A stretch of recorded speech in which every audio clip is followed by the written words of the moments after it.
Hey, so how did you come up with the idea for Father to Father, the podcast? Man, so it's the story is funny because it came from, as most things do, a really tragic situation. So me and my wife at the time, we were going through it. It was just before, I believe, our seventh. Nah, it might have been just before our 6 year anniversary, I think. Right before we had our baby, our newborn baby. Uh, we were just going through it. We were fighting back and forth. At the time, I had just started smoking about 6 months prior. I lost my job. Damn. I was back in school though, so we were getting paid. We weren't worried about money, but it was a stressful time. So we were going through. I I want to say it was like a good 3 or 4 arguments or whatever. And I have depression. I've been diagnosed with it or whatever. But it's not really something that like ever bothers me. But at that time, I had a couple. I was going through I guess a suicidal spit. So I was calling the Veterans Health Center, getting just talking it out, trying to talk to somebody and whatnot, and get it out. And like I said, at the time I started smoking weed. So upon smoking and a long meditation after whole martial arts, this is at like 1 o'clock in the morning on a Friday after it was sometime in December, like right either I can't remember if it was before or after Christmas. I was having a bunch of just revelations, and I sat there and I had meditated for I think about 30, 45 minutes, and it came to me. It was like Father to Father. Like that's all I remember hearing was Father to Father. And it Yeah. was like, that's okay. Started running with it. So it started developing. I mean, from there, it started with I kind of didn't know what to do with it. It was just that I got the name, and more ideas started coming to me. It was like, okay, as men, we don't talk, because I would realize that for me, I had my first kid at what 18. Hmm. 18, yeah, 18. I turned 19, so I was already in the military, but no one else had kids. So all my friends can't hang out with them. I'm not seeing people. I'm not hanging out. I'm not social. My mental health is going down, and I started realizing it was mainly because I didn't have anybody to talk to. Hmm. So fast forward to 6 years in a marriage. Now my friends and stuff have kids. They're more so, I guess, mature. Yeah. They're on my level now, so they're understanding my issues of what I was going through, and so now they have the same problems. And now me coming through it, it's like, oh, I can talk to you guys, I can help out, whatever. But even more so, I can now vent to you guys, and you guys understand and come from a place of understanding. So it Right. was like, well, shoot, let me get my friends together. I want to talk to my friends. I want to have friends again, so I Hmm. can go out. And yeah, it was like, what's the best way to basically be able to take my kids to work and still work at the same time? Hmm. Make it a podcast. Let's talk. Okay. Let's talk. Let's start talking about fatherhood. I Hmm. started doing a little bit of research, seeing if there's a market for it. Found out there's a market for it. It's not a big thing. And yeah, now we're here. I mean, Hmm. we've been doing the podcast for a year. We're still small, but we're still getting everything together. I'm still kind of new to the podcast game, but I mean, I love it. We have our first season completed. We have a good following. I haven't really been using the actual like credibility base that we have with my wife, not my wife, with my son's page and with like the Benny Game page. I'm Yeah. trying to do it just with Father to Father alone, but it's getting the steady, slow incline that I like to see. So yeah. Okay. Take me back to your first kid, because you said you were 18 in the military. Was that planned, or what was your first reaction when you first found out that you were gonna have a kid? So it was, man, it was scary. Yeah, okay. It wasn't scary. I had the girl I was with for my wife. We had known each other for a few years. I already knew I was gonna marry her before I went in. We found out she was pregnant. I was already in, so I was in Pensacola when I found out. I was in Florida doing training. So it was more so scary. Like when she told me, it was like, okay, cool. We're having a kid. We're about to get married anyway. I ain't tripping. I want to marry you, but whatever. All good. The only thing that was scary was now I got to tell my mom that that she's pregnant. But the problem wasn't that I got to tell her that she's pregnant. The problem was that I got to tell her that she's pregnant. And 2 years earlier, I don't know if you remember, but my ex was pregnant. High school? Yeah, in high Okay, school. okay. So she had got pregnant. My ex had got pregnant, and so that's at 16. So Hmm. that was like my mom. My mom was like heart crushed, whatever. And I was like, dang, I gotta re-put you through that. She didn't have the baby, so that didn't go through. But I was like, I have to put you through that again, mom. It Hmm. was like, ooh. So told her, and yeah, it went. That's why father to father now is so important to me, because when I told her, I didn't get a support system. So it was basically like, oh, so you got another girl pregnant, and first off, my mom didn't believe that I was the dad. Hmm. So she was like, and right off the bat, she was doing that just because she was pissed. You're not the father. You're not that. You're probably not even there. And she's just talking, just running her mouth. And okay, I'm like, all right, do whatever. I'm in Florida at the time. You buzzing my phone, and you just, so I had to cut my parents off. It sucked. It was hard. And then fast forward to my son being born. Now me and my wife are going through some things. We're going through our spit of she's going through not depression, but she's living in California. I'm living in Arizona. Right. So I'm stationed in Arizona now. So I'm traveling to see her. Our relationship's not the best because of all the drama. So it was like, I don't know, at 18-year-old DeVonte was really depressed. At one point when I was out there in Arizona, I was homeless Hmm. in the Marine Corps with a Dang. child. So right. So it was like a lot of things like didn't make sense. So I mean, it was hard. It was tough. But now looking back, like 8 years later, it was legitimately preparation. Like I don't want to say I'm a very religious person. I do believe in God. I'm very spiritual. So I believe that we're called on this earth to do certain things. And Mm. so it was kind of like I'm starting to look at some of the past things I went through as a test. These were all tests, these were all lessons to prepare me for what's to come.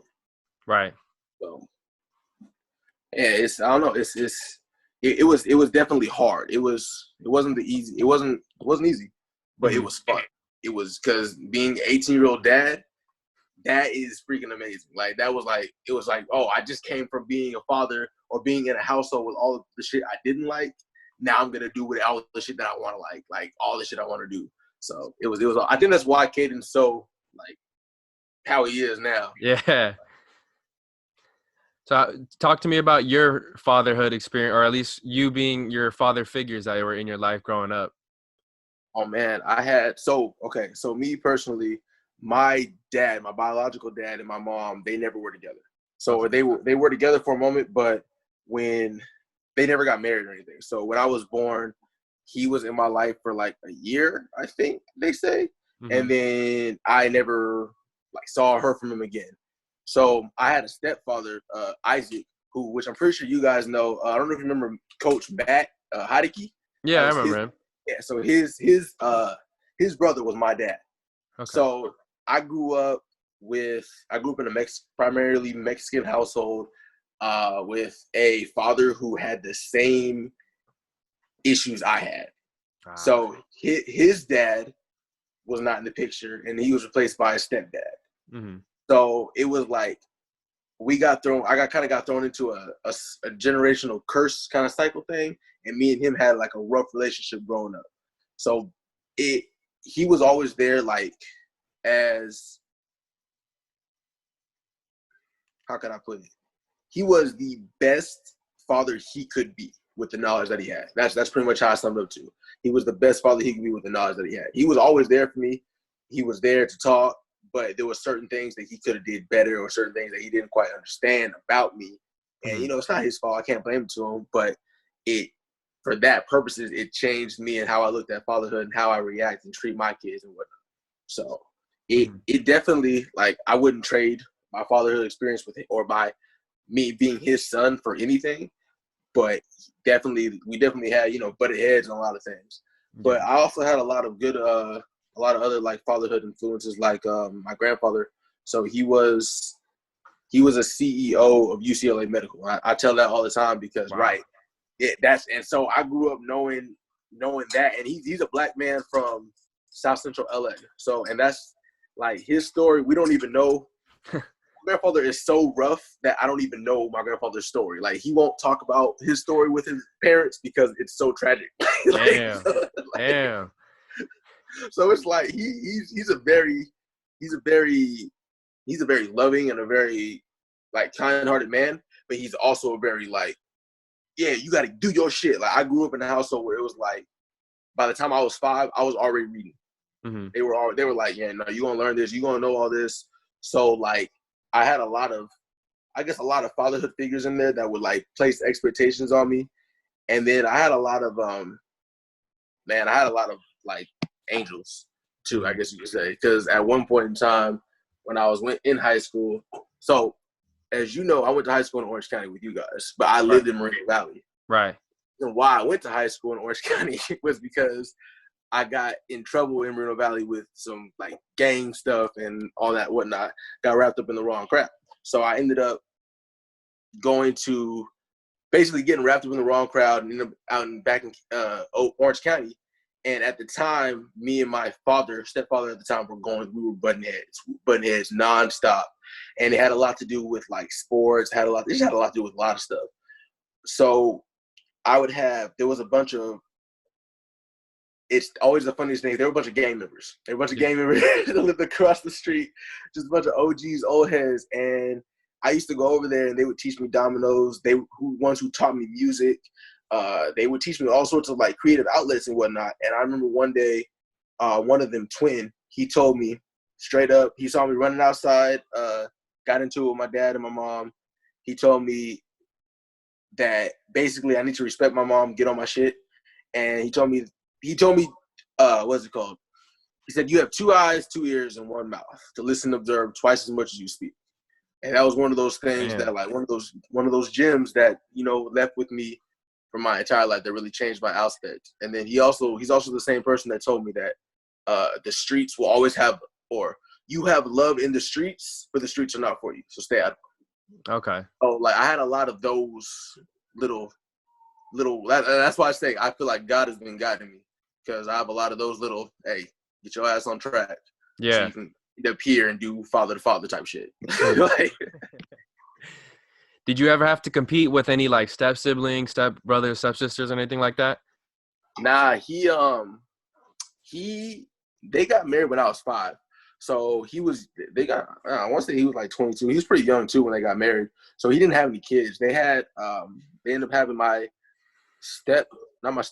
half brother, Isaiah, my half sister, 2 years after they got married. So I'm 7 years older than my little brother, and then 9 years older than my little sister. So I didn't really compete with them. It was how I see it now, and like looking back, because when I left for the Marine Corps, I was like 17. So my brother was like 10. Mm-hmm. They were kids. So it's almost as if I never had to compete with them, but it was almost as if we had 2 different families, because they were so young growing up that we didn't really get to interact. We hung out and I played with them for a time, but by the time my brother was 3, I was 10. I'm already outside playing. I'm not at the house with him. Like, it's dang, man. Even thinking back to that right now, like I'm like a lot of I didn't really get to hang out with them. They were there, but they weren't like involved in my life like that. So like now we're trying to get back involved. And then on my dad's side, he has apparently 2 daughters. Mm-hmm. Oh, supposedly 2 daughters. He has 1 daughter that's confirmed, and 1 daughter that may or may not be his. I don't know. So, but she calls herself my sister. So, but me and her, like, I'm trying to build a relationship with them too, and that's tricky because I don't see him. Never seen him. Never met him. It's one of those things. Right? It's you can. I don't know. What I've learned is that, like, and this is probably one of the things that drives me as a father, is that your father's mistakes, the son has to pay for the father's mistakes. Oh yeah.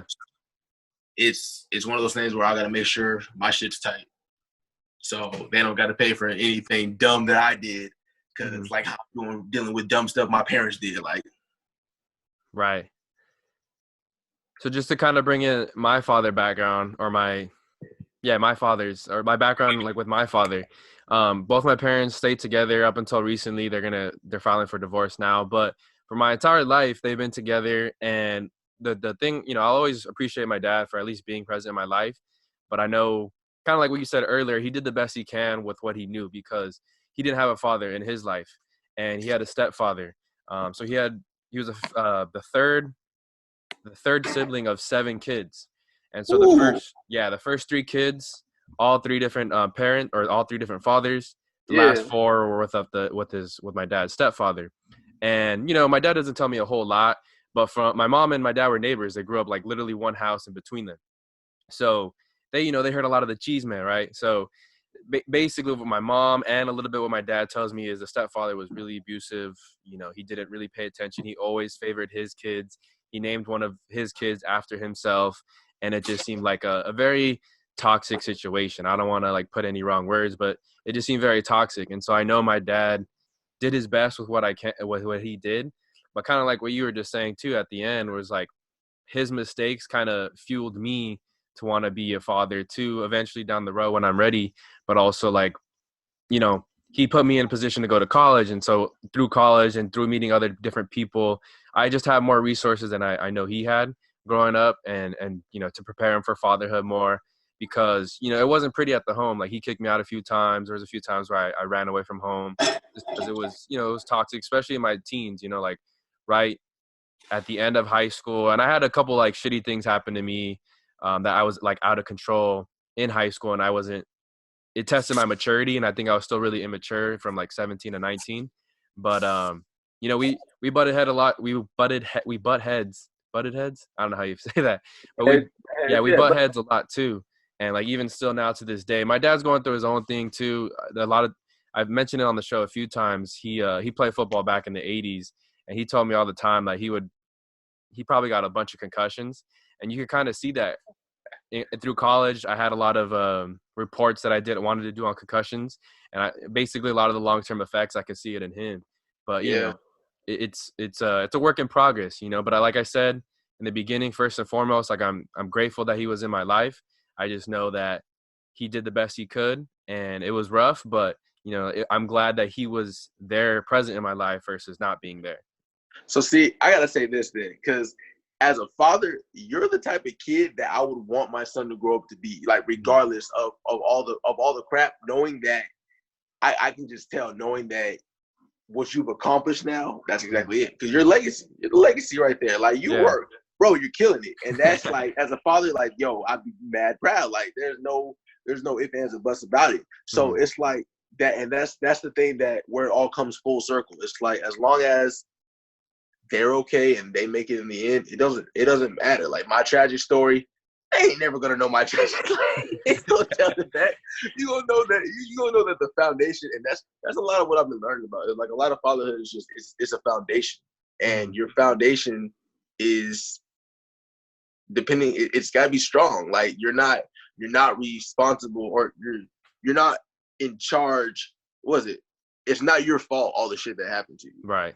but you're responsible to fix it, and that's what gives you the test. Exactly, that is the are you going to step up to the plate and fix it? Are you going to be Mhm. responsible enough to fix it? Because that's where the pain, the pride, that's where it all comes from. It's like, Yeah. shoot, damn right I did that. Like I don't give a damn about nothing else. Like I did that. He looking at you like you damn right I did that. That's mine. Like that's my kid. That's how, bro. That's how we do it. That's how we doing with Caden. Like Mhm. I'm like, if anything else, if I fail, if Father to Father does not go and be as far as like a game changer, I'm just Right. gonna be like, look, I bared this fruit. This is the fruit I bared. Look at Kaden. Say less. Like Mhm. it's I don't know. He's got to be proud. But then I gotta ask you this. So what's some of the things that have you noticed any of his traits on you that you already kind of want to combat? Yeah, biggest thing, I mean, the reason why I was so drawn to your podcast is because you guys communicate about being father. And that's one thing I feel like I didn't have growing up with my dad, is a good open communication. You know, there's a stereotype that a lot of Mexican and fathers, especially there's that machismo where they don't talk. They like to hold their emotions in and then blow up when they're drinking or doing whatever. See, it's crazy you mentioned that because, like, I didn't know much about that stereotype growing up because, I mean, I had more black friends than Mexican friends for some reason. Even though I would get along with more Mexican kids than black kids, I had more Yeah. black friends than Mexican friends. But no, I never understood that stereotype until my little brother told me about it, and then I realized that that's what my dad has too. That's literally what he has too. He has that like, I won't talk about it. I'm too proud to talk about it. Like, what? That I didn't know that was a real, like, a thing. Yeah. I didn't know that was a thing. And growing up, I think when you see that in the household a lot, whether it's like verbal outbreaks, physical fights, verbal fights, at least in me, like when I was young, dude, I would have relationships end really quickly because like I would get in a fight. But at least from what I saw at home is like they got in a fight and then like the next day, maybe it's because they're married, maybe, they were committed to each other. They've been together for a long time, but I didn't really see my parents talk it out. You know what I mean? They would fight and the next day it was like all good and new. And Nothing so would happen. Yeah. yeah, so when I was in relationships, I would get into fights with my significant others. And the next day, I'd be like, hey, like, my bad. And then, like, I wouldn't say anything else about it or I wouldn't address it. And of course, like, girls are going to get pissed for that, right? And so I had to discover that a lot, like, till like recently, like 23 even, where till like my current girlfriend actually, she called me out, like, why don't you communicate? And I was like, Yo, yeah. And I had to look back at it. Yeah. I literally have dealt with the exact same thing. Like, it's like the exact same thing. That's how it would be with me and Destiny. That's a big part of why our marriage was so hard for the first couple of years, is because we couldn't communicate. Like, it would get to the point where, like, we would argue and we would shut down and it would go quiet for a couple of days and then it'd be back to normal. And it's like, that doesn't solve anything. That's how my household was too. Like, I grew up with a lot of that. Like, it was just very brush it off, go about. It never happened. And then definitely like want to be, like going back to what you asked, just like I want to be a little bit more supportive as a father too. I think there was a lot of times where if I had a failure, whether it was in school or it was in sports, he like always, there was always discipline for it, right? Whether it was physical punishment or whether it was like, bro, I remember in baseball, the reason I never liked baseball growing up as a kid, because he told me every time I struck out, I would have to pull weeds for an hour in the yard. So think about it, like I'm already like not that great of a baseball athlete as a kid. And then, if I like have a game where I strike out 2 times, that's 2 hours now. I got to like, and I hated pulling weeds as a kid. Like I could do anything else, mow lawns, whatever, like no big. Just not pulling weeds, bro. Fuck. That's why, cause see, I'm really glad you kind of said that, because like thinking about it right now, as my middle child, I've done that a couple of times, and that's one of the things that, like, that's why I really love having these conversations. This is why I made the Father podcast. It's just because, like, talking about this, I start to realize different things. Like, you come to like different revelations. Like the other day, me and Cash, I was trying to teach him. It's hard teaching a 3-year-old. Like, it's hard. So I'm trying to teach him, and I'm like, okay, you know these letters. We're going over the letters. Yeah. And he knows his alphabet. He's known his alphabet since he was like 2. Like, so like we're like plugging in. We're going over the letters. He's known these letters. He's gotten these letters right, and he keeps fucking it up. And I'm just like, we have. I don't know if you saw the system or the video that I did about the Bennett Bucks discipline system that we have. So I was like, man, like, no, I swear to God, we were there for like 45 minutes going over U, L, and G. And bro, I was broke down. Like, I pulled a Bennett buck from him. I was like, yo, give me a Bennett buck. Like, give me a Bennett buck. You owe me $1. And his face was just like, and now that you said that, I'm wondering if he was really failing and if he's feeling like that. Like, that's interesting. Like, I really, And the last thing too, I'll go on too, just to add, is like I have had a change of heart. I think when I was younger, and when people ask me if I had kids, and like there's a whole like spanking thing, I was pro spanking for the like obvious reasons, right? Not excessive, like not abuse, just like, hey, if they mess up and we already told them, we already confronted them about a certain thing, like I'm okay with spanking. But I work in the after school program. I'm about to coach high school next year in a Garden Grove area.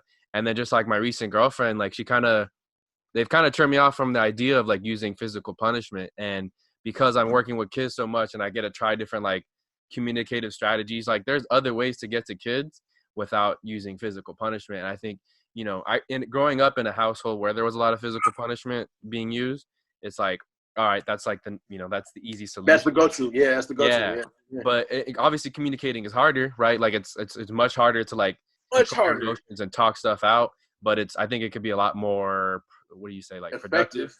Yeah. Yeah. So wait. You work with kids right now? Yeah, I work with kids right now. Oh Middle man, school. tell me about that. What grade? Oh, middle school. Oh, Yeah. please tell me about that. That's got in Garden Grove. Yeah. Like that's spots. That's Yeah, you know That's what? troubled youth. Exactly, bro. It's pretty crazy because like I was in between jobs too, coming out of college, and I was kind of bouncing around with what I wanted to do. Obviously, I wanted to get into like radio, media, TV, something like this with the podcast. Right. But it was just a job to me at first when I started. I actually started as a referee for this flag football league. But then, I got to know a few of the kids at one particular school because their coach couldn't make it 5 days a week to practice with them. So I kind of filled in whenever she needed some help. And those kids, to me, like when I tell people when I work with kids why I like them is because I just got to be myself. Like, I don't got to try extra hard. I don't got to be extra corny or anything. Sometimes I feel like my coworkers are like super corny or like try and be like way too over Trying the to be top. a kid, yeah. Yeah. And it's just like me, I'm just by myself. And I have a very like youthful nature, people tell me. So I think that's why I was like instant click. Kind of But fit in. just to see like so many kids on the last day of school, they had like a water day. So like, we got water balloons and like all the kids wanted to get me wet and like no other staff. They were all taking pictures with me. And like I wasn't even there. I was just a referee, like I only spent a couple days of the week with them. So, that experience just like really opened my eyes. I was like, damn, like I have a pretty good, just natural connection with like kids, especially at that age. Cause I did like interact with a few elementary school kids and, for them, I have to have a little bit more patience with the younger ones, like sixth graders, fifth graders. Yeah. They're closer to middle school. They're almost at that age, but I felt like seventh to eighth graders is ideal for me because you can have those adult conversations with them when you're in one-on-one. Yeah, and they really understand those. See, it's really like people like you are really important. Like you probably made a bigger impact than you even know in some of those kids' lives. Like having that, and that's why I really want to study or have been studying fatherhood. When I get to freaking whatever university, I want to see if they can like give me a degree. I heard someone made their own degree. I'm about to try to ask to request my own degree for fatherhood specifically. Okay. Because it's one of those things where like the research that's out there about absent fatherties and like the absence of or the what fatherlessness causes, it's literally in every single social illness. Mm-hmm. So it's like when you have people that are like just like you, that you're just a referee, you're just there, but it's like you just having those impactful conversations. It's like it really does shift the trajectory of a lot of these kids that are going off path. Right. And it's like I don't know. I mean, I know we don't, as men in general and as fathers, like we don't. First off, we're not informed of how important our job is. But then second, we're not informed of how important our job is and how important it is that we are in our job all the time. Mm-hmm. It's the same way that you go there and you impact one is the same way that another man can go there and hurt one. And it's like we need to have that knowledge. And that's why, like, man, I got to ask you a question or two. Why kids? What made you get into it with kids? I just think because I guess I grew up in Santa Ana, then moved to Orange and went to Villa Park High. But like through elementary school till sixth grade, I was in Santa Ana. And I guess for me, my point of view is like why I like working with the kids because when kids are, especially right before high school and middle school, they're curious, right? I wouldn't say like kids that are bad or evil or mischievous yet, but it's things in life at that age that kind of lead them to mischievous paths. Start to shift it, right? Because I'm in Santa Ana. Santa Ana's a little worse than Garden Grove, I would say, as far as like poverty and gangs and stuff like that. But I had a lot of friends that like I went to elementary school with that were really cool, like really smart, good athletes, and you know, they either didn't go to college, dropped out of high school. Some of them are in gangs. Some of them have been locked up. You Yeah. know? And so I see that like on Facebook or Instagram or talking to friends, and I'm just like, yo, so somewhere in their life they took a wrong turn. Because you know, I remember there was kids smarter than me, and like I remember hearing he got locked up, and I was like, bro, he like I was always Why? trying to catch up to him in fourth grade. You Right. know, this kid named Andres, and I was like, man, he was so smart. So you know, I guess once I started like learning my impact, like the kids gravitated towards me. I started, you know, trying to like, hey, yeah, it's cool, we can have fun and games, but like be serious about your homework, be serious about your sport, whatever you're passionate about, find a way to commit to it. And you know, I'd be, I guess I keep it real with the kids, you know what I mean? Like I know there's a lot of like guidelines that you have to go by because after school programs and working with Right. kids, there's a Right. lot of things A they lot of tell things you. you can and can't talk about. Right. Right. But sometimes I feel like, especially with the kids that didn't have fathers that I learned that program, because that next year I was an assistant manager at a particular site, you know, they don't have those fathers to talk about certain things. And, you know, it's like, obviously I don't want to be that person to talk to them, but if they don't have anyone else at home to have that talk, Who else is gonna do it? exactly, That's you know? so okay, man. Dang. I mean, he'll mess around happy interview you. I don't know. Okay, so why podcast? Where did where did the idea of my mic and I come from? Because that's lit. The name is lit. What you're Yeah. doing with it is lit. Your whole presentation of it is lit. Your everything that you do it. I promise you, literally, you be killing it. Like, and you be inspiring the hell out of me. I be looking at. I still the one that be killing me still every time is the one where you open the door or you open the freezer door. And you were like, I was like, yo. Yeah, appreciate that, bro. But I mean, just going for the Instagram page, I feel like at 7th and 8th grade, kids are like shy to make mistakes, right? They don't like putting themselves out there. So that's why I do those silly things. They're corny as hell. Some of the kids see them and they'll laugh at me, and I'll laugh with them. I tell them this is what I find. I find that funny too, right? And it's okay to laugh at yourself, because I think too many times in like, I don't have a better word for it, but like that hood mentality is like, if someone makes fun of you, like, oh, I'm gonna fight them, like, you know, you want to catch these hands, and I see that at kids all the time, and it's like, no, it's okay to laugh at yourself, you know. Sometimes you're gonna get made fun of, sometimes they're gonna get made fun of. It's not bullying, it's just a part of life. Like, you have to learn to take some and give some, right? And so that's one of why I do the cheesy videos.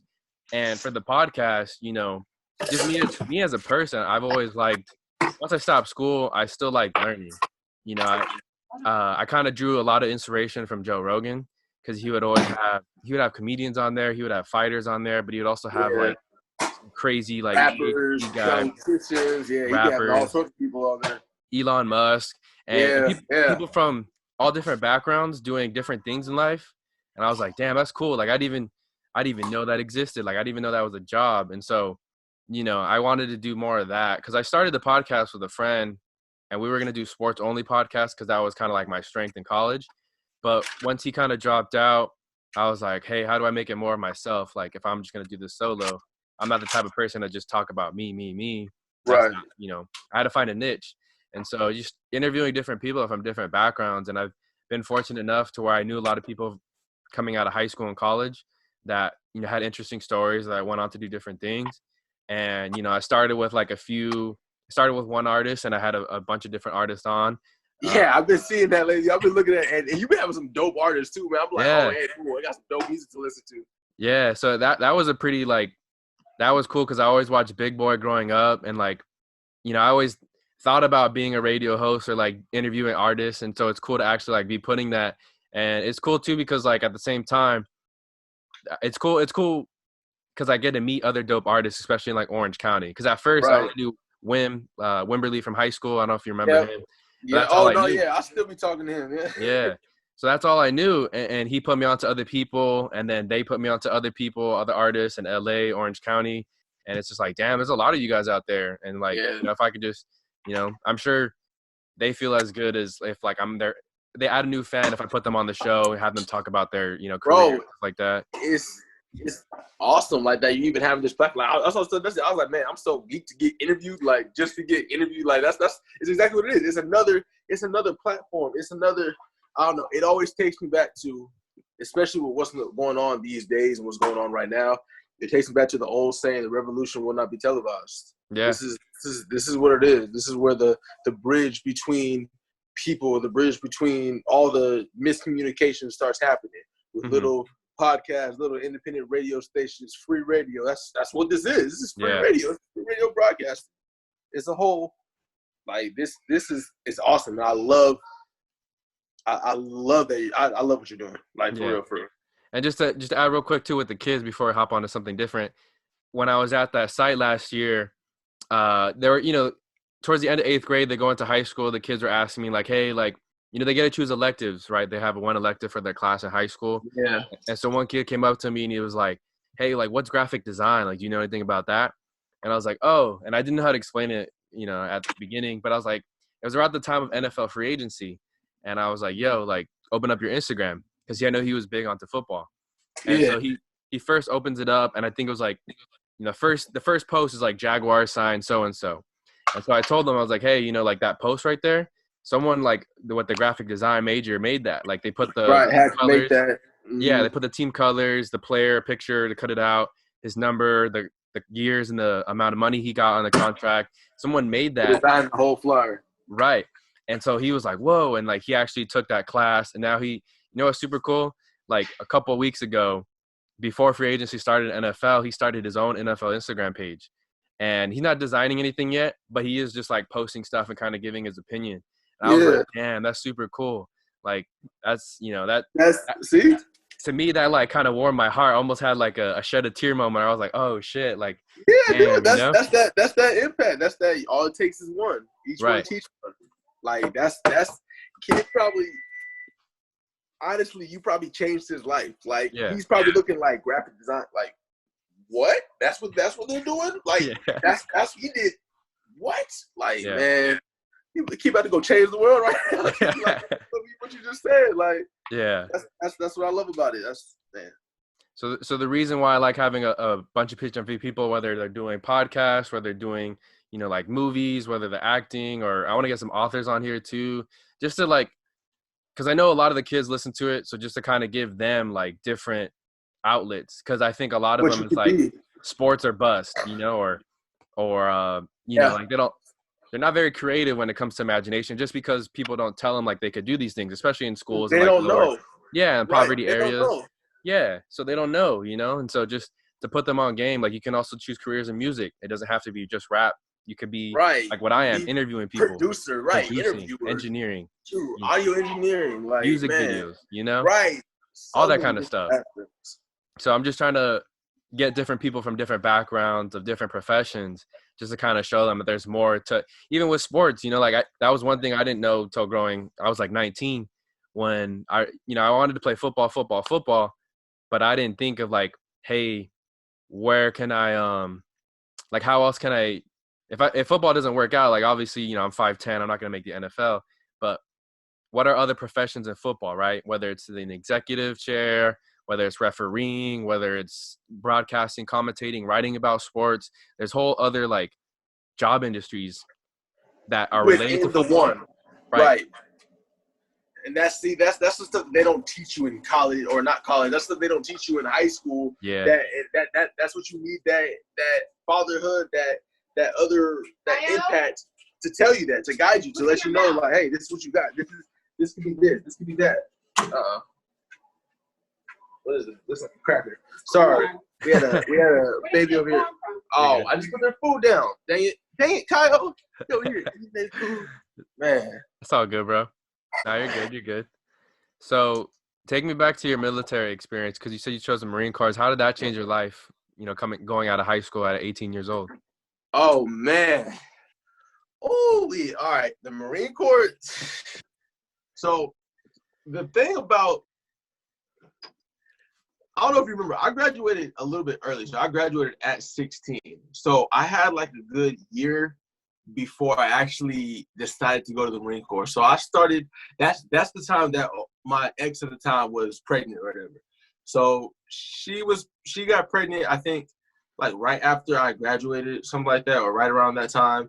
And she was pregnant for like 3 months. Then she lost the baby. She had a miscarriage. But during that time, I was working at well, I had already been working. So right when I graduated, I was working, and then I was doing music and that whole thing. So it was like I was pretty much duly invested in like what I thought my life was gonna be going.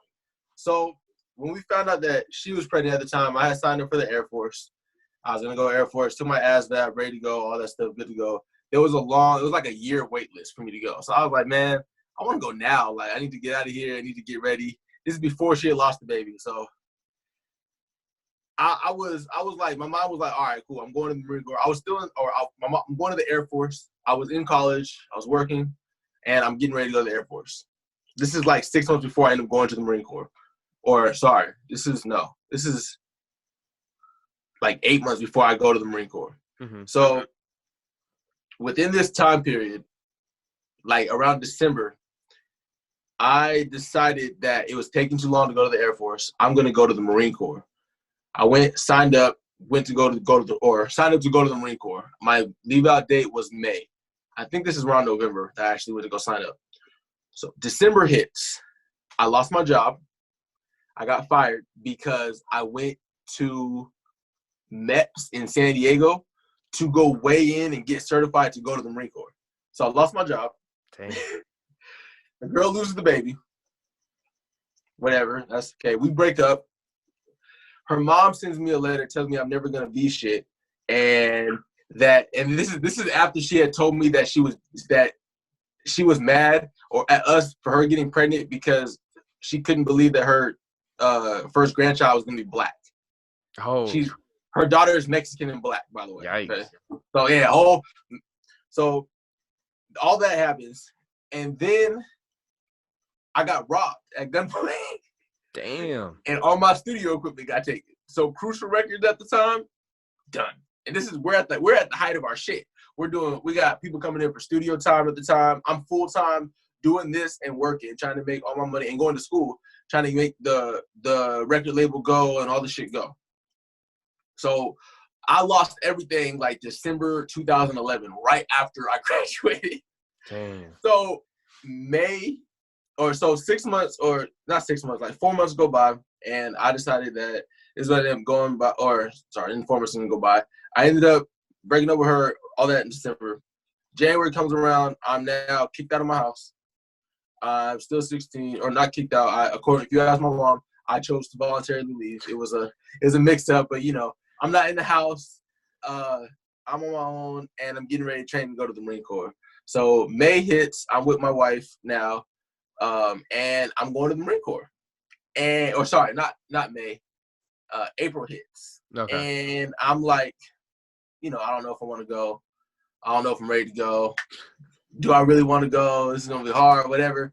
My homeboy comes back, who I didn't know went to the Marine Corps. He comes back flossing. No.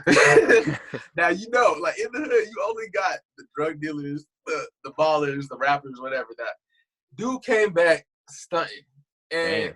I'm like, what did you do? He was like, oh, well, yeah. Sorry, I'm still going to the Air Force. He's like, oh, well, yeah, I'm going to the Marine Corps. Or I was in the Marine Corps. I did this. I'm like, okay. So, Marine Corps, right? He's like, yeah, that's one of the hardest branches to get into. I'm like, oh, so it's not cheesy like the Air Force. I'm like, oh, okay. Go talk to a Marine recruiter. Marine recruiter tells me, oh, yeah, you're good. You already went to MEPS. You did all this. You can ship out in May. I was like, oh. At this point, only thing I got to do is convince my mama. My mama's not having it. She's not trying to sign the paperwork. She's not trying to let me go to the Marine Corps. I'm already living outside of the house, okay? I'm just now barely coming back into the house at this point in time. I'm trying to get her to sign this paperwork so I can leave again. She wouldn't sign it. Long story, of course, eventually she signs it, lets me go off. I end up find myself at, May 7th, 2012, on the yellow footprints in MCRD San Diego. Mm-hmm. Regretting every moment everything I just did. Boy, we stepped off that. I don't know if you've ever seen any of the videos of the Marine Corps, or their little boot camp videos. Nah, but, never. Boy, we stepped off the bus and got in the two footprints. And I already have authority issues. Right? I don't like grown men yelling at me. I already feel like I'm a grown man. I'm 17. I feel like I'm grown. You ain't gonna tell me shit. Like, it's grown ass man comes running up, screaming, got his fingers in my face. Boy, man, the toughest 13 weeks of my life. And it was tough just because it's mental. It's one of those things where I got hurt. I had got what I thought was a stress fracture. And if you get one of those, basically you have to restart boot camp over and do your 13 weeks over. So I got stuck midweek. I was the guide and the squad leader the whole time. So I was in charge of people. I was getting fucked up on the quarter deck, what they call it, because of other recruits that were in my squad that I was in charge of. It was like leadership training, and that's why I started looking at a lot of it as like it was meant to be. I had to do that stuff to come out and do what I'm doing now, because it was exactly that. It was hardcore leadership training. It was all the shit that I should have known, but it was all the discipline that I needed to be the leader that I was supposed to be, jam-packed into 13 weeks of just crammed knowledge. This is what it is. And I came out, I went in, I think, at like 195 pounds. I came out 186 pounds, the skinniest I'd ever been in my life. I could run 3 miles in 21 minutes. I was like, best shape ever. And then I hit the fleet. Before I hit the fleet, right after that, we went to combat training for a month. We went and hiked the mountains of San Diego. That was fucking hard, but it was fun. Like, it's fun. It was fun as shit. We shot a bunch of guns, did a bunch of cool ass shit. And then I went to Pensacola, Florida, and I started learning my job. And that's when I started learning about aircraft. That's when I found out that Destiny was pregnant and we were having the baby and whatnot. From there, I went to a place called Havelock, North Carolina, which they might as well call Have Not, because there ain't shit there. We were there for 3 months doing nothing but schooling. Dude, I kid you not, nothing there. And then I hit the fleet, what they call the fleet. And that was in Yuma, Arizona, which, again, nothing there. So I was in Yuma, which is the fucking desert. It's like a desert oasis town on the border of Mexico and California and Arizona. Oh, it's damn. Right there off the border, just nothing there but sand and that little town. So we were there for 4.5 years, I think, 4.5 years. And it was fun. It was really stressful when I first got there. I didn't have a chip on my shoulder, but I didn't necessarily like the fact that there were people there. I always had this thing where if you don't have more responsibility than me, you can't tell me what to do. You ain't walked the shoes, the days of my life. You don't know. Don't talk to me with some respect. You ain't gotta treat me like I get it. I'm a kid, but I'm more than a kid. Treat me with treat me with some respect. So I got there, and they weren't having none of that. Fuck all that shit. Fuck all that. You ain't get no respect. You a boot. You a land score. I think I got there as a PFC. So you a PFC. You ain't shit. Boy, I was one of the top people when I got there. I was like top of the class, or not top of the class, top land, whatever, newbie there. I was on my shit. I was learning. I was doing really good. And then I got switched to a different ship, to the other ship. I think I was on night crew at first, and I got shipped to day crew. I did not get along with day crew. Now, the Marine Corps is full of racist assholes. Like, it's just full of it. That's what the military is. But specifically the Marine Corps, everyone from the Marine Corps seems to come from the South. Everybody. Damn. So I'm in there with a bunch of dudes that, you a nigga. Man, we ain't gonna call you that, but we gonna treat you some type of way. We gonna make black jokes. We gonna whatever. You one of 3 black dudes in the shop. There's not much you can do. I'm one of 7 black dudes in the squadron. Yeah. So it's like, nigga, like, at that time, this is 18-year-old DeVonte 19-year-old DeVonte, who I got a wife. I'm driving to California and back every single weekend. To California to Arizona, 3-hour trips every single weekend. I got a baby. I'm a father already. I pay bills. I got rent. You are a motherfucker that you ain't got no kids, no wife, and you live in a barracks. Fuck you. I'm looking at you like, fuck you and everything you gotta say to me. You don't know my life. And it wasn't like, I remember one day, it was like right before I ended up getting kicked out of my shop. Because I got kicked out of my shop the first year I was there. So one day I came in and they were talking shit. And it was my corporals. I'm a Lance Corporal at the time. I'm still lower level. They've all deployed. They've all Now, the squadron I was in, they went to Afghanistan right before I got there, and they got attacked. So a lot of the dudes, not a lot of the dudes, but pretty much everyone in my shop had experienced some form of combat while they were deployed. So a lot of them were a bunch of drunks, but a lot of them were a bunch of like, you know, we understand, like we've been through some shit, we understand some shit, we get some shit. When I was a kid, I had already I got robbed at gunpoint before I went to the Marine Corps. So, you know, I get it, y'all, guns popping, we've seen guns popping back home too. So I'm looking at y'all like, y'all not much different than me. So don't talk to me any type of way. Came in one night and they was talking shit. I was like, fuck this shit. I already got into it with my wife earlier. Fuck all that. I'm pissed. I called him out. I called the corporal out and I told him, I was like, bro, we got a problem. We can step outside. He gonna try to yell at me and call me outside. So I brought him outside. I was like, what's good? Like, we can either handle this like men and we can talk like men, or we can, or you're gonna do whatever you fucking blah, blah, blah. I was like, you want me to talk to you like a man? He was like, no. I was like, fuck all this shit. Got kicked out of the shop. Ended up got fapped out, went over to fucking like some maintenance thing where I learned how to basically fix refrigerators, I learned all sorts of like house maintenance shit that ended up helping me in the future. So it was cool. And it was like, my job was fucking like lit as fuck. It was boring. We didn't do shit, or it was boring, but like, because it was boring, we just didn't do, like, we had all the free time in the world. So I'm getting like a mini vacation. And then I went back to my shop. All the assholes are out. We're going on a deployment now. We're going to Bahrain. So we went to Bahrain for 6 months, or I think either 6 or 8 months, one of the two, I can't remember. It was 12 on, 12 off. That's pretty much what what it was normally anyway, 12-hour shifts.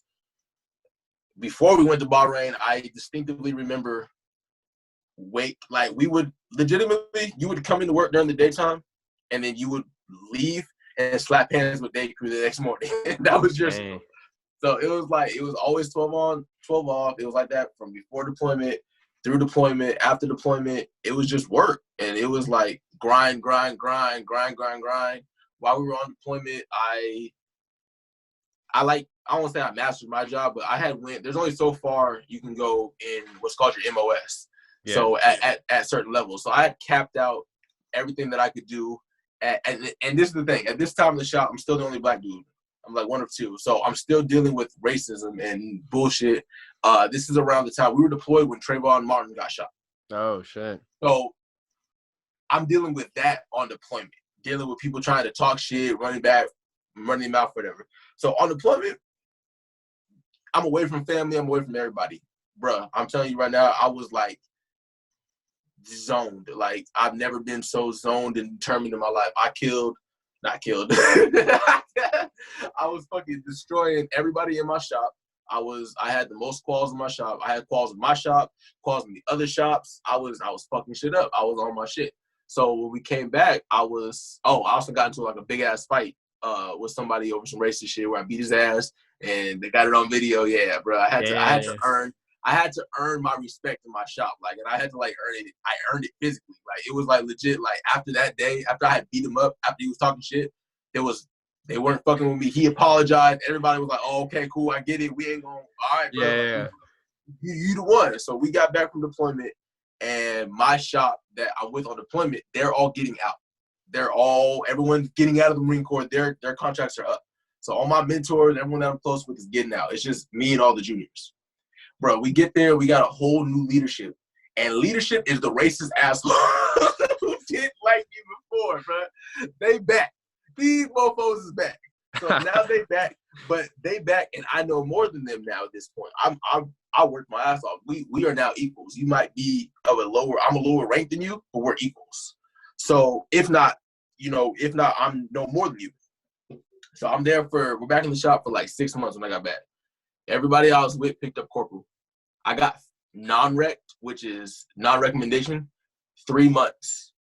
And they non-rect me because I would not conform to the shop. And I would not conform because it was a lot of like, it was one of those, they want me to be black monkey chauffeur dude. And it was like, nah, bro, like I at this point in time, I'm a lance corporal and I run the shop. Like, I'm telling corporals and sergeants, go do this on the job, go do that. And you're non-wrecking me, and you're telling me that I'm not good enough to do it. So I had to learn law. And I had to fight. I had to learn how to fight back, to fight my non-rec and get promoted. Yeah. So that ended up being a skill that I ended up having to learn or having to use later on when we got sued. Mm-hmm. So it's like, I don't know, like my military experience was like, it was a lot. It was just a lot. It was a lot of craziness. A lot happened, but it wasn't, it wasn't like we didn't go out nowhere and like have combat or anything like that. I don't got PTSD or anything. It's just, it was a really stressful time. Just, right. And I mean, just based off like work schedule, like even when we got back home from deployment, you still might as well have been deployed back home because you're doing 12 on, 12 off back home. It's wild. So it was like really taxing on just the family and the family aspect of it. And then when it came time for me to finally like whether I want to re-enlist, it was I wanted to, and we wanted to go to Japan. We were going to try to re-enlist and go to Japan. And the Marine Corps basically said, no, your options are you can stay here and stay in Arizona and work on your jet, or you can go to North Carolina because we need you in your MOS. So it was like, gotta go. Gotta go. See y'all later. And broke out. And it honestly probably has been like the best thing to ever happen to me. They told me before I got out, they were like, oh, you're gonna struggle. You got 2 kids. You're not gonna make it. You're not gonna find a job that does as much as this for you. You can do all this for you. And I like worked. They were right. It was bull. I didn't struggle, but it was like I went straight from the Marine Corps to working at SpaceX. And SpaceX was cool until I had to deal with LA traffic, and I started realizing that SpaceX was fucking cold. They have like there's a culture of how they do things, and it's set up to where you can't move unless you're one of the good old boys. And yeah. I'm a Marine, so I'm never one of the good old boys. Like I was working with a bunch of veterans, but it's like, you know, we would get there when I first got to SpaceX. I would get there, finish my work hella fast, and be sitting around for 10 hours like, oh shit, there's nothing to do. Oh, and they're like, oh, you can't be on your phone, you can't go home. Okay, fuck you, I gotta quit this job too. Quit that job, go work at fucking Jaguar in West Hollywood, and I re-injured my back. Damn. Yeah, so I re-injured my back. And then I got fired like 2 weeks after I re-injured my back before they could get me with or before I could get them with anything or whatever.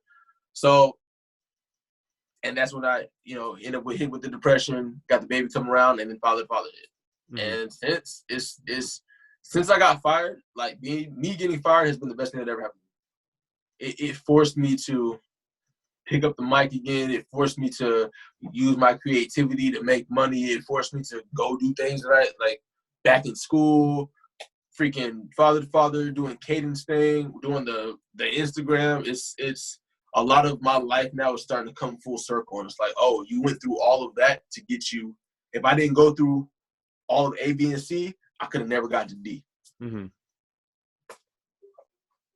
Yeah, I feel that, bro. I feel like when you work at those stores, I mean, I never did anything like Jaguar or SpaceX, but just like working at Costco, working at Big Five, working at a few other like just retail stores, like you're replaceable. You know, you're just a number. Yeah, and exactly. And you start to feel that, and it's just like, man, like, what am I doing this for? Like, and that's a lot of that is what started like getting me into. Like, man, I do some research. I do a lot of research, a lot of knowledge and stuff. And just because I have this thing where I feel like as a father, it's my job to know everything. Like, people always used to call me a know-it-all as a kid. And as an adult now, I'm like, I don't see a problem with knowing it all. Yeah, it's a good know thing. It all. Right, it's a good thing. I need to know it all because if I don't know it all and they have a question, my sons are inquisitive. They ask fucking 1,000 questions a day. And it's like, if I can't answer their question, the question doesn't go away. They have to go find another answer. So they're going to find the answer from somewhere. Mm-hmm. I don't want them to find answers from shit they don't even find answers from. Like we all did when we were kids. Right. So it's like, I've started like I've just dove into a lot of the research, and like, I see that the way that this system is designed, that's what it's designed for. You are a number. You're a number. You're replaceable. You're supposed to be replaceable because you have to always have that fear of being replaceable. And it's like, I don't want that for my kids. So like, I'm really big on like trying to build a legacy now.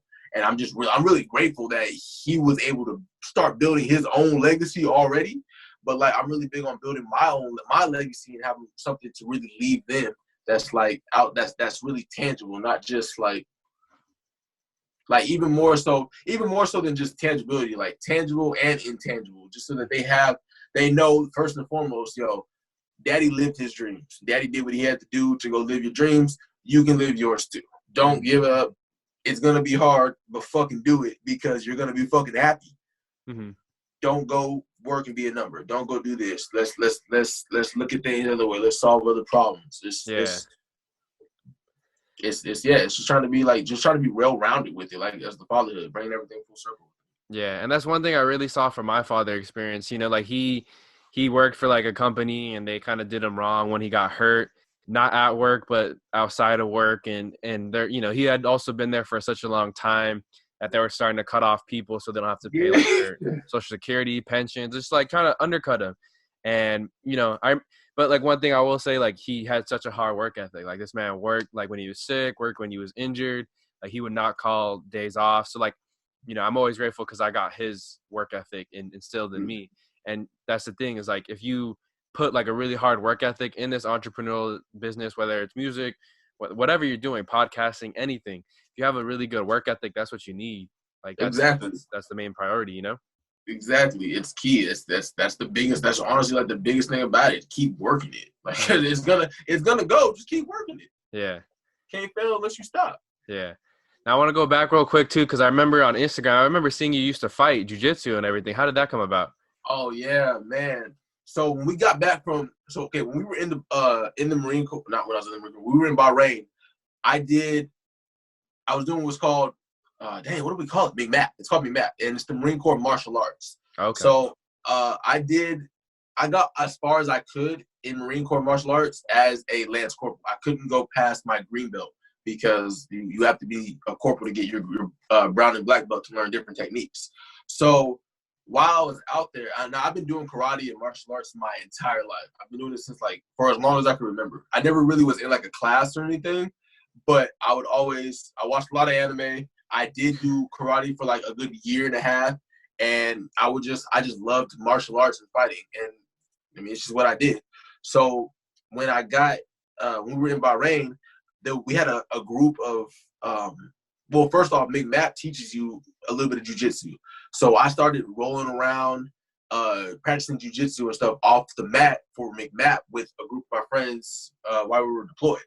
And it led from that to me getting back into doing Muay Thai. And I was like, well, shit. I had a couple homies there who did Muay Thai, and we would go train Muay Thai and whatnot in Bahrain. And then when we came back home, we had a gym. There's one gym in damn, that town is small. There's one gym in Yuma, and it's called Yuma United. It was the only martial arts MMA gym there. I couldn't find karate and all that stuff when I first went there or moved out there. So when I went to the gym, they put on Friday night fights, and they had a fight team, and they had a whole MMA squad and jiu-jitsu trainers and everything.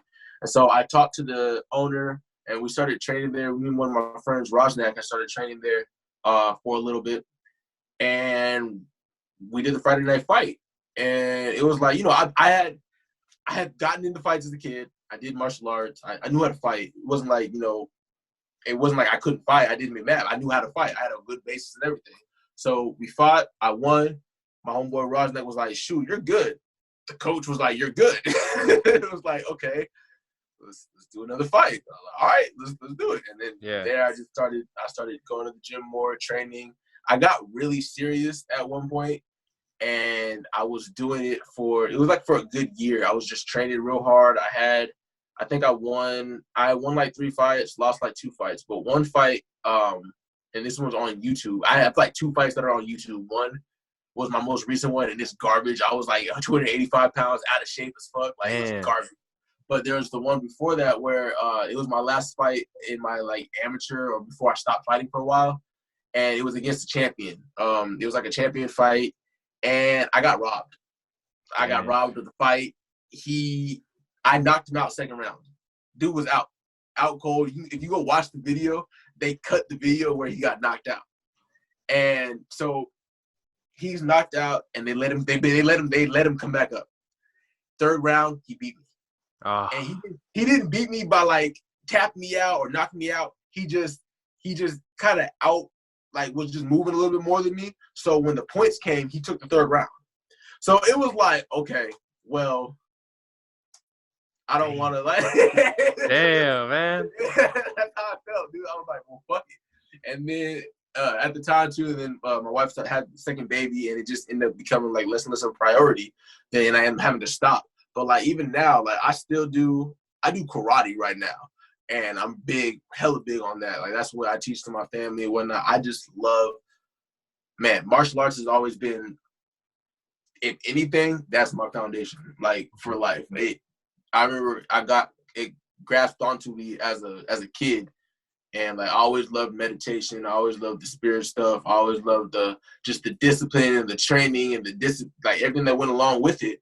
And of course, growing up, because originally I'm but I lived in Anaheim originally when I was from 1 to 10, and so I grew up being the only black kid in class and all that stuff, period.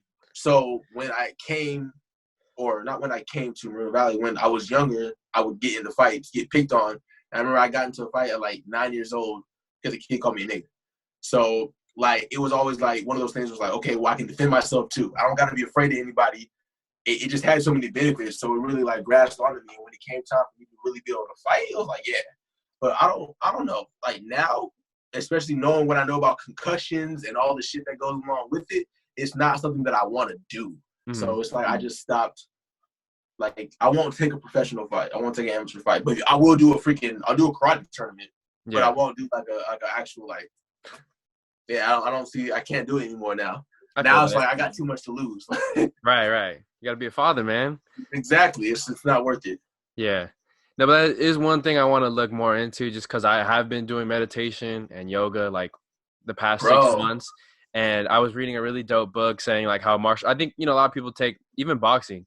They'll look at martial arts or boxing as just like, oh, dudes like swinging at each other. It's like, it's not. It's like there's a lot of discipline that goes to it, but a lot of spirituality. A lot of around you. So I've always, the martial arts are big on that. So I've always, the quarantine kind of hit at a bad time because I was like looking into different, things to sign up for. But yeah, once it's all over, I want to try some like either taekwondo or something, or it will change your life just based off of like a lot of the. I mean, it also a lot of it depends on what dojo you go to too. Because if you go to a lot of the new age Americanized dojos, they won't give you as much as a traditional one. Like the one that we're with right now, he's my sensei was the founder of the Karate Association in America. So he brought it over from like Japan and whatnot from Okinawa with all the history of it. So that's like the shit that my sensei has shown me and what she's.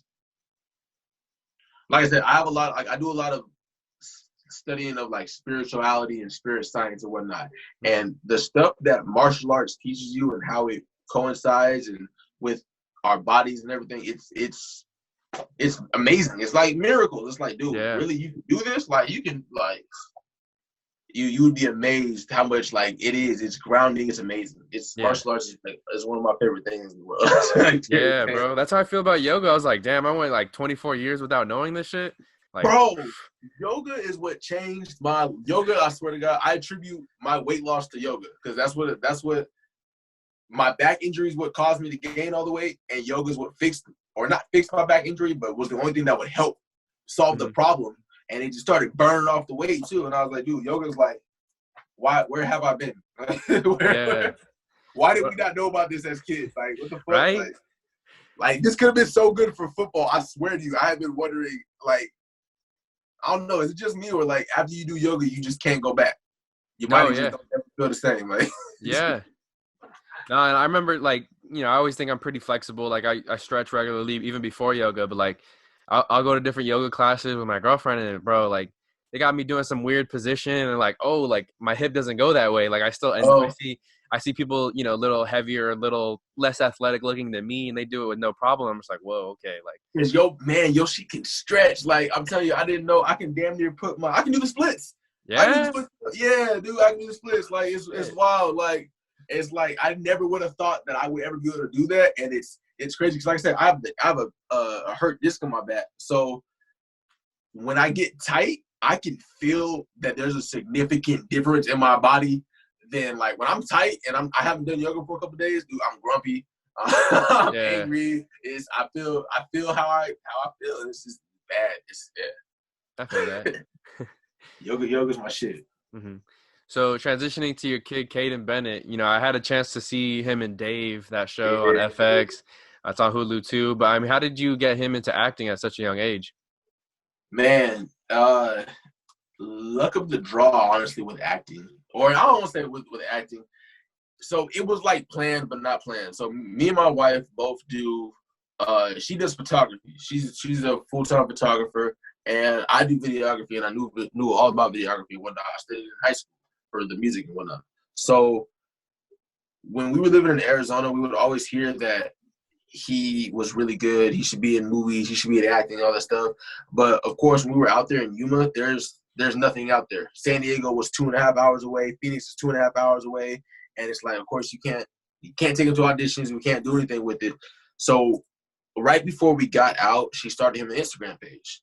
And she wasn't really doing anything with it, but she decided to start she was doing scripts with him, writing scripts, like commercial scripts with him to kind of get him to get used to going over scripts and whatnot, so that when we did put him in acting, he already had a foundation for going over and doing auditions and whatnot. And she had did one video about touching a black man's hair, about his locks, because so in Arizona, with him having locks, you know, white people get handsy sometimes. So they would go over and they would touch his hair. Oh, I love your hair. Oh, what? Ooh. So she did a video, and the video was like, "No, Susan, you don't touch a black man's hair." The video went viral. Video freaking took off, went viral. This is like September of like 2017. So it took off, went viral. We had just started his acting career at the time. So this is like, there's happening simultaneously. So it goes viral, and at this time he already had a collection of videos. He already had like 6 or 7 videos on the page. So his other videos start going viral. Dude, this boy's inbox on Instagram starts getting hit up with all these different managers, all these different people trying to get their hands on him. Dang. So a couple months go by, and at this time, me and Destiny are just managing him, and we're taking him to auditions and whatnot. And people start recognizing him. Finally, we find him a manager that we feel comfortable with. We meet with her. The whole 9 yards. We get the no contract. We talk, go over. We're trying to figure out how or what we want to put him in, how we want to go about doing this, whatnot. At the time, I think he was 5, either 4 or 5. So at this time, there's not many auditions. We're going to audition after audition. Like for the first year, we were going to auditions left and right, and he wasn't booking anything. Most of the time, it's because he was too young. So last year, this is like the second year that we were in, towards I think September time frame, September to December, he starts getting booked. He's getting booked left and right. And at this point in time, people already know who he is as Caden Bennett on Instagram. They know, okay, this is who he is. So he's getting booked left and right for all these different auditions. He's going into auditions, and people are like, "Oh, you're the little boy from da-da-da. Oh, da-da-da." It's just, it starts picking up. So Dave came out of the blue. I don't know. I can't remember how he got the gig. I honestly don't remember how he got the gig. We filmed it like September of last year, I think. So it just, I don't know. He just got the gig. Like, it was one of those things where it was just like, yeah, we want him. We got him. We went on set. We did the whole 9 with him. That wasn't his first big one. He'd already done he's done a couple short films already and a couple commercials. But like, this is like the first one where people, like, Dave hit at the perfect time because everyone's home. So everybody saw it. Everybody saw it. And now once again, he's blowing up again. And it's just, his acting career is, it's interesting, because I keep trying to tell Destiny that, he has an acting career. He does, but his Instagram career is more popular. Mm. His Instagram career brings in more money. Dang, that's crazy, man. It's he when we do ads or when he's doing ads, he's getting paid a couple thousand for the ads. Like I try to think, or we've had the conversation like if Caden really didn't, if he wasn't a kid and he wanted to go and didn't want to go like do different places and whatnot, like he has a Coogan account, which is like a account where they put money aside from every gig that he gets from acting. Mm-hmm. He already has a nice chunk of change in there. Damn. But the chunk of change that he was getting from doing like Instagram and stuff, the pieces that they come in, they come in like few and far between. But he'll get an ad and it'll be like $3,500. And all we're doing is one video that's a minute versus the $3,500 he's getting for the 2 days on acting. Yeah. So it's like, and I tell Destiny all the time, I'm like, man, it's one of those things where I'm about to, we about to be gone doing our own thing. And if you really want my son in your thing, you want to call and talk money. Right. So, like, that's crazy though. Cause like in high school, I mean, Instagram wasn't even really a thing when we were in high school still. Bro, to see it just go that far up. I still remember when Instagram started. Like, yeah. but that, at the same time though, that's also the danger with it too, and why I keep telling Destiny, I'm like, we need to get off Instagram. It's time to get him off. We're in the process of setting up our own site and whatnot to have our own streaming because it's too volatile. You have all this stock in one area, but what happens when Instagram goes away? Right. It's like, well, shit, you got to start over. It's like you don't have. It's like it's quick money, and that's the only thing with it. It's not something that you can do. You can make it long term, but you gotta have a long term vision to do it and look at it as a stepping stone. Because I remember, like, as soon as they took likes away, or when they were thinking about taking likes away, people were freaking out. People were like, I'm about to lose my business. It's all going downhill. It's like, well, bro, that's not. You can't be thinking. You gotta have to think about, you gotta do some other things with it. Yeah, you gotta expand. But just going back to his acting career and Dave, at least that was like one of the funniest things like I've ever seen in a TV show. Like the whole wooden T-shirt idea, I was like, bro, what? And then they actually put it on and he fell, and I was like, yo. So I wasn't even there for I was there for the studio scene. And when he first walked in, I wasn't there to record or to see him film with the fall. But apparently, this is what Destiny was telling me. When he fell when he actually fell, he couldn't really get up. Like, he really couldn't get up. So that whole, like, can you get up and helping him up scene was, like, extra. Like, that was just my son. Like, I can't get up. I can't do anything. Help me. Like, it's I don't know. It's so wild. We were not expecting seeing. When we saw him come in on the first room with Els and Trippy. Yeah. Bro, we were like, oh, shit, that's Caden. Like, I remember that room. I was in that room. Oh, shit. Like, it's mind-blowing. Like, seeing him. We've seen not a lot of his projects, but like the other projects that we've seen weren't really on his commercial. We saw it was cool, and the two short films, they were small. So seeing like this, like with him, or he had one other part on Shameless too, but that part was small because he didn't make the director's cut. But seeing him now with this, with such like a main role, because like they also didn't let us know that either. That the fucking whole, the whole like the episode was good. But the funniest part was Caden's part. And, like, I'm not even being biased about it. Like, I was like, we were trying to figure out, like, is it just us or was this really, like, the main funny part? Because there was nothing else that really happened in the episode. Right. So it's like, dude, we weren't even expecting that. Like, it was trippy watching it and just seeing the reaction from it. I was like, dude, this shit is hilarious. Like, this is such a good job with this part. Like, it's awesome. It's fucking, I can't wait to see what happens now that this has happened. Because he's already, the thing about Hollywood is that it won't go on your record that you've been on Dave until an episode has dropped. So now that the episode has dropped, now it's on his IMDb. Now people can see, oh, he's been on Dave too. So now I'm waiting to see what's your every time you add something to your resume, your price goes up. You're getting more auditions, you're getting booked more often, you become more valuable. So I just want to see what kind of value he's gonna get from this. Damn. Like that's what I can't wait to see. And then this kid has residual checks. This kid has residual checks that are coming in already. Like he's gotten like $600 worth of residual checks and has bought. I think he paid for his trip to the Great Wolf Lodge off residual checks. Wow. Like, Oh, like, wow, man. He has a it's bright future, awesome. man. He has a bright future. And hey, It's awesome. in a few years, I gotta have him on the show once he's old enough, bro. Bro, I'm telling you, look, put him on. He gonna talk your head off. Put him on now, he'll talk your head off. All Shoot, right. that's something else. That's So my just man, though. so with you in the podcast or your son acting, what are some other goals that you have for the year of 2020? Oh man, I have several. I have a lot of goals. We just got a slack line in the backyard that we've been playing around with, and I can finally walk on that. So one of my goals is to freaking be able to. I want to be able to walk back and forward on that. My son or Cash, the middle one.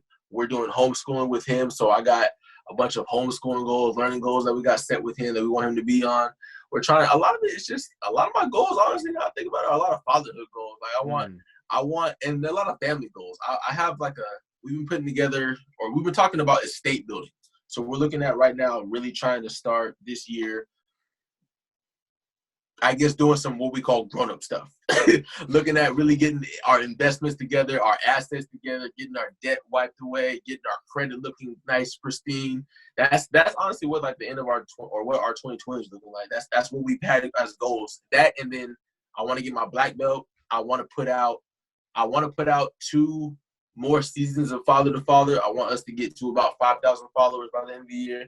And then I want to put out a mixtape. Me and my friends have been working on music again. Hey. And so I want to put out some music stuff. So going to that.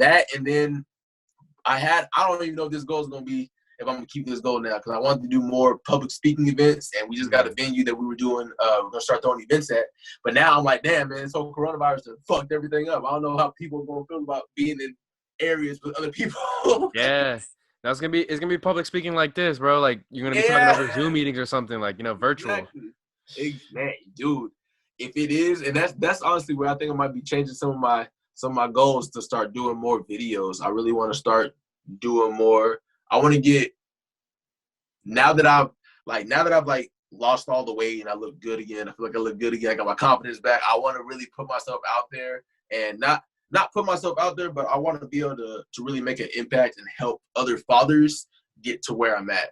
Because like even with right now, like this whole coronavirus thing has shown me I've been hearing left and right from moms and from dads about how, first off, they don't know how to handle their children. Their children is wild. The dads aren't helping as much because dad don't know what he's doing. Yeah. I'm a stay-at-home dad now. I don't know what's going on. People are, it's crazy. And it's like, I want to really be able to help impact that, especially this year, because I've been through it. I already went through it. I know, like, it's funny because I keep telling my wife, I'm like, we have a pandemic going on, but this is the happiest and most secure I've ever felt in my life. Dang, that's good. And I'm like, that's fucking wild. That's fucking wild, man. That's wild as fuck. Like I should not feel as good as I feel. And like part of me feels, I don't feel guilty, but I'm just like, man, like if I feel good during this, and this is what's going, all signs right now are pointing to we're doing what's right. So what the fuck, like I'm just like, I feel like Tyson, and I'm on the warm up. I feel like I'm on the warm up, like I'm hitting the mitts and the fight's coming up. I'm ready to go out there and just yeah. Like there you go. Well, just before we end the show, I'd like to ask a couple fun quick hitters. If you could have any topping on a pizza, what would it be? Oh man, bell peppers. Bell peppers? Just bell peppers? Just bell peppers. All right. Bell peppers. I love peppers. I don't know why. They're fire. They're fire on pizza. Okay. If you can go to any era in history, time or place, where would you want to go visit? Ooh, man, I want to go visit 17. Not 17. I'm sorry. Around like early, either like 1053 to like 1200 BC. Just because I know I've been doing a lot of studying on like the Moorish Empire and how America came to form and how all this bullshit works. And I would love to go back and really meet with the minds and see some of the minds that started shaping history. And just I don't know, I love history. So yeah, I'll say that era. I'll say the Spanish Moorish rule era. All right, right on. If you could talk to any person or people, multiple people, dead or alive, who would you want to talk to? Oh man, I want to talk to a man named Johnny Venus. Well, actually, it's a group called Earth Gang. They're like my favorite freaking rap group right now. Oh yeah, I know where Earth Gang is. Okay, yeah. So I Greenville. want to have a whole conversation with Earth Gang about some of their shit. They shit's fire. Them and Malcolm X. Oh Malcolm yeah. X and Sitting Bull. Mm-hmm. Yeah, that's it. Oh, and and Harriet Tubman. Damn, there's a lot of people. Shit, I know, right? Yeah. He said dead or alive. But I feel like you and I are similar. Is like that we're always seeking knowledge. You know what I mean? We're always looking for like other people's perspective, and like those are all good picks, man. Yeah, that's what I feel this life is about. And no, like for real, I feel like I don't know. You're one of those people where it's like, what do they call it? Kindred spirit, kindred souls. Yeah. Like it's crazy how our paths crossed so long ago. Now we're talking again. Like that was wild. When I saw you doing my mic and I was like, yo, Noah? I had to double check. I was like, Noah Alvarez? Noah? I know, bro. It feels like a long time ago. Hearing you talk, man, it felt like decades ago. Man, I'm like, that's crazy. Like we go way back. Like that's wild. Bro, honestly, I still remember that. Like you said, it was your stepfather walking you to Villa Park, and you had the blue do-rag. Yeah. I still remember like that first time you came, Coach Ansich introduced you. I was like, oh, like this is DeVonte, like this the guy. And, like it was like I think you knew my friend like Vince and like our crew. Exactly. No, that's what it was. It was like your crew. I think it was your crew was the only one because who was it? Tory. That's all I remember is his name is Tory. That was the asshole in him and his group. The white bald head, skinhead. Yeah. You know what I'm talking about? Yeah. I forgot about them. Those seniors and juniors. Yeah, those assholes. That's all I remember is them assholes. I remember I got along with your group. It was like you guys were cool. And then the Tafunas and Dean and them. You guys were my group. That's who it was we fucked with. And then you had them assholes. Yeah. Bro, just speaking of him, too, I remember he drove that big Bronco with the fucking flag in the back, bro, like on some ignorant shit. I was like, yo, what the fuck? That's what I'm saying. Like, I've been like it's like little shit like that I look back at and, like, I realize all the shit that I've been going through in my life, especially as of recently. It's like, dude, it's all a repeat. Like I don't know. When I got to the Marine Corps and I started dealing with racism, it was like, okay, but y'all doing the same dumbass. Like I used to literally have full-on conversations with people about how ignorant they were and stupid because I could prove them wrong. Because I was like, dude, I've been proving people wrong since I was like 9. Mm-hmm. Like I don't want to deal with this shit. Like it's crazy. It's wild how history, just how life works, man. It's wild. It's wild. All right, so last one. What's some advice that you give to a younger self? Oh man. Man. Honestly, the best thing, 2 things. One thing, invest in Bitcoin, you idiot. You should have did that. And man, keep your head up because you're gonna be okay. It's gonna be okay. Like, yeah, it's gonna be okay. It got dark there for a long ass time, and I really did not think it would be okay. But man, was I wrong? Was I wrong? Thank God. Well, man, this has been a pleasure. Really appreciate you again for hopping on the show, and best of luck to you in the future. Hey, man, you too, man. Thank you for having me, man. Appreciate it. Of course. Give it more.